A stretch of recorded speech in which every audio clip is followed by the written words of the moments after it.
Good morning. Uh, just wait for the live feed to catch up for a second. Any minute now.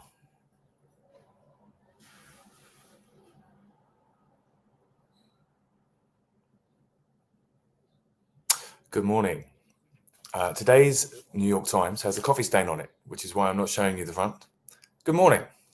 Today's New York Times has a big coffee stain on the front, which is why I'm folding it over.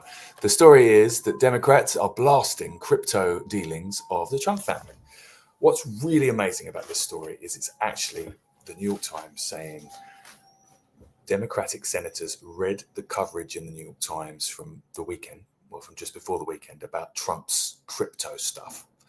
And they've been looking at it, talking to each other and saying, we got to do something about this. There's a bill that Trump was backing and it had some bipartisan support and it looked like it was going to sail through. It was about stable coins, which are, you issue these stable coins and they're worth $1. Now, the thing is, if they'd gone through, if the bill happened, Trump would stand to gain millions of dollars from the issuance of these stable coins.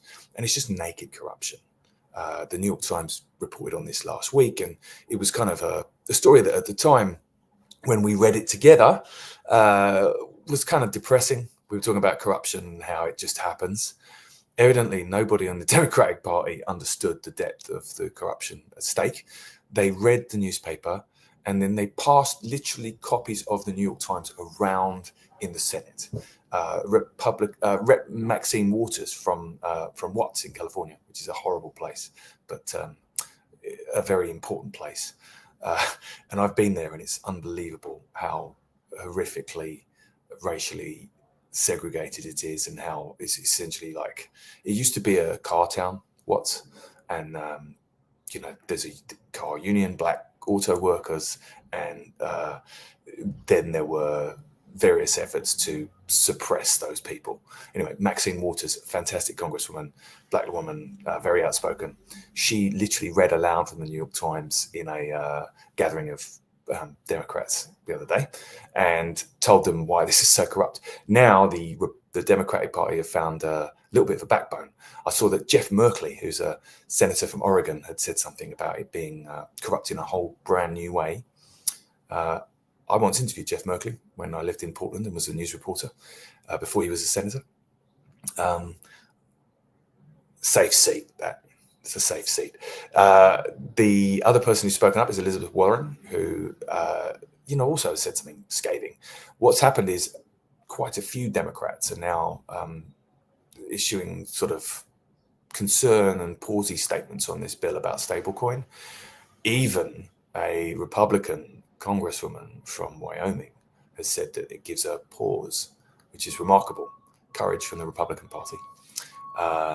So I think this is just a great argument for reading the newspaper.